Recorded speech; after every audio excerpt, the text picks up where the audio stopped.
Okay so hello friends, welcome back to my channel. आज का date है 9 जनवरी and आज हमारी जो लूजिंग स्ट्रीक चल रही थी वो जो हमारी ब्रेक हो गई है फाइनली।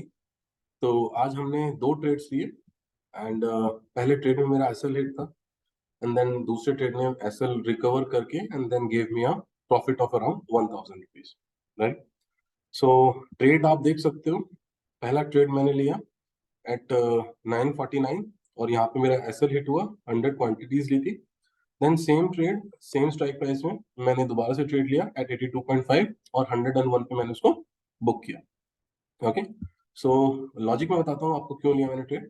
सो इनिशियली मेरा जो बाय सेल इंडिकेटर था उसने मुझे बताया कि आज मुझे बाय करना है, तो I was looking only for the buy setups.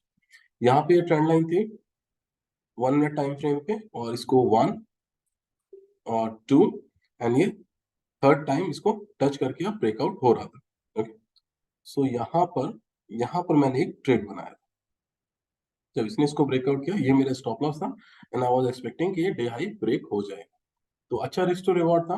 But eventually यहाँ पे इस बायर्स को ट्रैप करके इसने मुझे स्टॉप आउट कर दिया। सेकंड ट्रेड अगेन मैंने यहीं पे लिया था सेम सेटअप पे, क्योंकि मेरा सेटअप वाज कंफर्म और इसके लिए मेरे पास एक इसने इस ट्रेंड लाइन को ब्रेक किया और यहाँ पे उसने इसको रिटेस्ट भी कर लिया था और जस्ट एक फॉल्स ब्रेकआउट भी दिखाया था ताकि बायर्स सेलर्स को भी ट्रैप कर सके, राइट।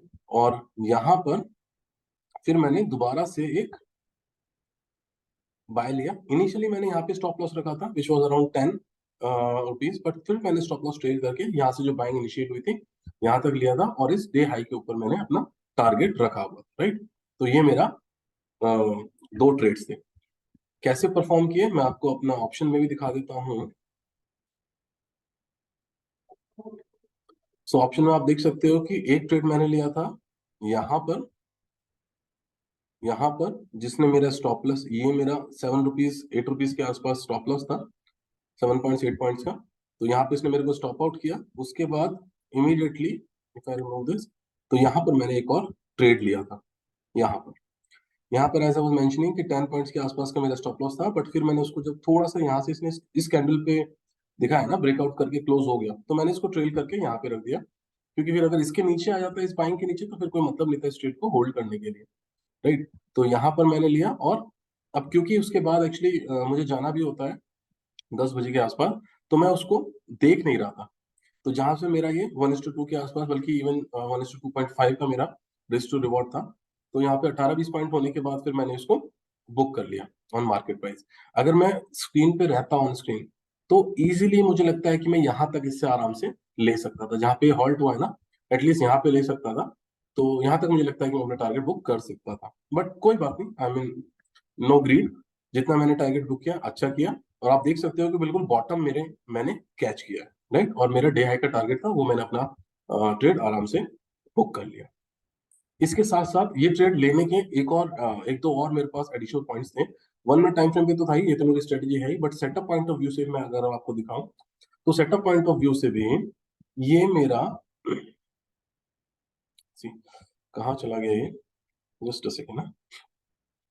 यहाँ पर ये आप देख रहे हो 14 ईएमए, तो मैं इसको यूज करता हूँ। 14 ईएमए पे भी सपोर्ट लेकर के आ रहा था और मेरा लास्ट डे क्लोजिंग प्राइस से ऊपर था, तो मेरे लिए बाइंग की अपॉर्चुनिटी थी। आप देखो तो इतनी स्ट्रॉन्ग कैंडल बनी, but I was still looking for the buy opportunities as per my setup. Okay, तो ये मेरा ट्रेड था और ये मैंने एग्जीक्यूट किया। अगर मैं 5 मिनट्स में दिखाऊंगा आपको तो ये यहाँ पर भी सपोर्ट ले रहा था और मैंने इसको ट्रेड को एग्जीक्यूट किया। आई एम सॉरी, यहाँ पर ये 14 ईएमए था, 14 ईएमए पे सपोर्ट ले रहा था on 5 minute time frame in Nifty, और 15 में ये 200 डे मूविंग एवरेज पे सपोर्ट लेकर के गया, राइट। तो ये मेरे पास एक एडिशनल कंफर्मेशन था जिससे मुझे लगा कि थोड़ा और इसके पॉइंट्स बढ़ जाते हैं टू गेट द ट्रेड, ठीक है।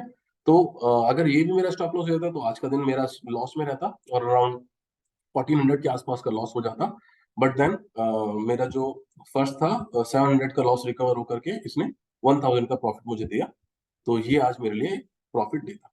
Okay, thank you so much friend, thanks for